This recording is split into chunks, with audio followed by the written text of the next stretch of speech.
there friends, welcome back to my channel. Today we're going to be going over how I made this mini version of the quilt that my grandmother made me.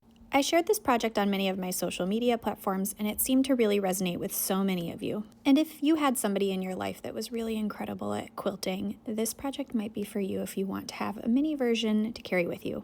So let's go over the supplies list. First, you'll need fabric. I was very lucky to inherit a lot of my grandmother's fabrics, so these are vintage fabrics, but really you could use anything that you have on hand because you don't need a lot. Just pay attention to the size of the print because we are going to be making really small squares. If you would like to frame your work, I suggest finding a shadow box-like frame like this one. This is a mini frame from Michaels, and I just unscrewed this tiny clip, but really any frame will do. Next, you'll need some insulation foam board. I find mine at a hardware store, and this specific one I'm using is 1 inch thick. And I just cut it down to size to fit snug inside of the shadow box frame before I began working.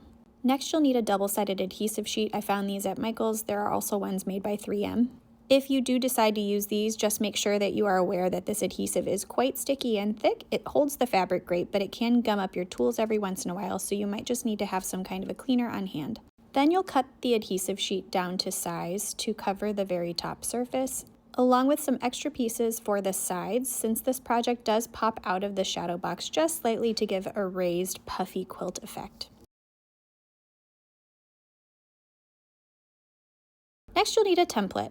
You could totally draw this directly onto the surface of the double-sided adhesive sheet once it's been applied to your foam, but I prefer to use a paper template for accuracy. But again, that is just my personal preference, so you can do whatever you want to in order to have your template work for you. Next, you'll need a precision knife. I prefer this one by Olfa. It's got a really short blade, which makes it easier to not cut too deep into the foam. You'll need a pair of scissors to cut your fabric. I prefer this really short bent Kai scissor. And you'll need a tool for tucking. I prefer the back of a seam ripper. I like that I can grab the fabric with the tip and then very carefully tuck with the side. And if you decide to sew on little puffs of yarn, get a needle that's long enough to go through the foam and some embroidery floss. Oh, and before I forget, when you go to cut your fabric, make sure that you're cutting your fabric large enough so that it would cover the sides if you decide to use it as one of the edge pieces. Okay, now let's talk process. Start by removing one side of the double-sided adhesive sheet. Then place the sticky side down on top of the surface of your foam board. Rub to secure and make sure that it's adhered smoothly. Next, grab your extra pieces and adhere those to the sides of your foam board. Again, making sure that you're removing one side, sticky side down on the foam, and rub to secure.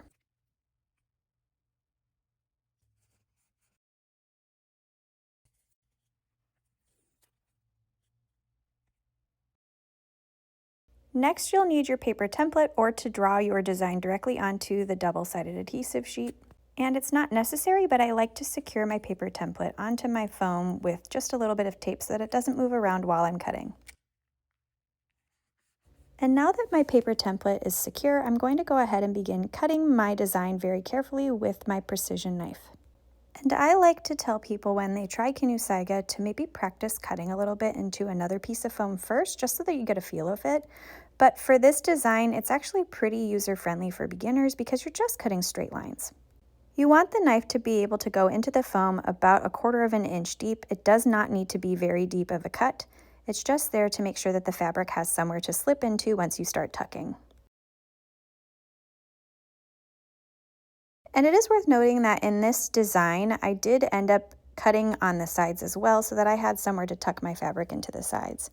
And it's kind of hard to see here. You'll see it later on with the finished product. But it should look something like this when you're done cutting. And as stated before, I am using my grandmother's scrap fabric that I inherited. I know I'm incredibly lucky to have this. And if you want to cut your fabric, now would be the time to do so. I just end up cutting little bits as I go. And now we tuck. Grab a piece of fabric. Decide where you would like to put that fabric and then carefully take off the paper cover of the double-sided adhesive. Then center your piece of fabric so that you have a little bit of overhang so that you won't have any raw edges showing.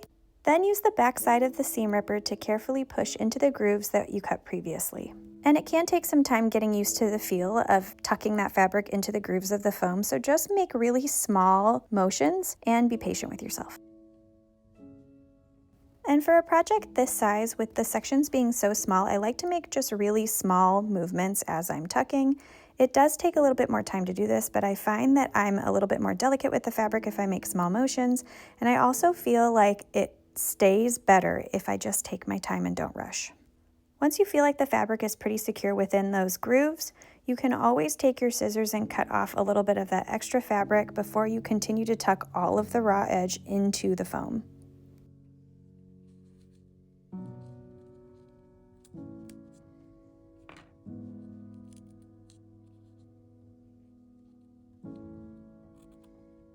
Let me zoom in a little bit so that you can see a little bit closer on what the tucking process looks like. I prefer to push into the foam really gently in small, short motions. This way I ensure that the seam ripper doesn't go accidentally through the fabric, and it also gives me better control on where the fabric goes into the foam. And you might find that you actually like having a little bit of the raw edge showing. Personally, I like to have nice clean edges, so I push all of the raw edge deep into the foam. And again, this does take time. This is not sped up at all. This is in real time. If you've seen any of my shorter videos on other social media platforms, you'll know that I like to speed up or do time-lapse videos, and that's simply because this is a slow art form and it does take time. And I know it's not always the most satisfying thing to watch if it's in real time. Plus, most of those apps don't allow you to upload videos that are very long. So in this tutorial, I will have several minutes of me tucking lots of sections. If you would like to skip forward, that's totally fine. But also, I just like to be realistic about the amount of time it really takes to do this art form. So again, before you go to put your fabric on, you need to remove the paper layer of the double-sided adhesive sheet, then put your fabric on top. And then you tuck your fabric in very carefully, and you just continue to repeat this step. I did all of the center squares first and left the outside edge for last. And that's simply because the outside edge requires slightly larger pieces, and it took a little bit of troubleshooting. Again, this is a project I've never tried before, so what you are seeing is the first time I ever tried to make this mini quilt. And I'm delighted that it worked out, but you will see me make some minor changes and adaptations as I go. But enough of me talking. For the rest of the next couple of minutes, it's just going to be watching me tuck and cut. I hope you enjoy.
Now that I'm done tucking all of the inside squares, I just wanted to show you what it looks like at this phase, and so you can see what it looks like on the sides as well at this point in the project. And now let me show you how to do the outer edge. It's the same steps as any of the inner squares, except this time we have to make sure that the fabric covers all the way down the sides as well. I realize now after the fact that I probably didn't need to have as big of a section of fabric as I do in these videos, but I was being overly cautious and just wanted to make sure that the sides were covered enough in the frame so that you couldn't see the foam. Now that the top is secured, I'm going to gently peel away the two corner pieces and then gently press the fabric there and then tuck the side. Then I moved to the other side, carefully removed the paper backing, and then stuck the fabric onto that side as well. Now I did modify this after recording this video, where I pulled the fabric directly straight down instead of at an odd angle like I did here. And then the extra piece of fabric that you see hanging on the top of the screen there, I just folded over.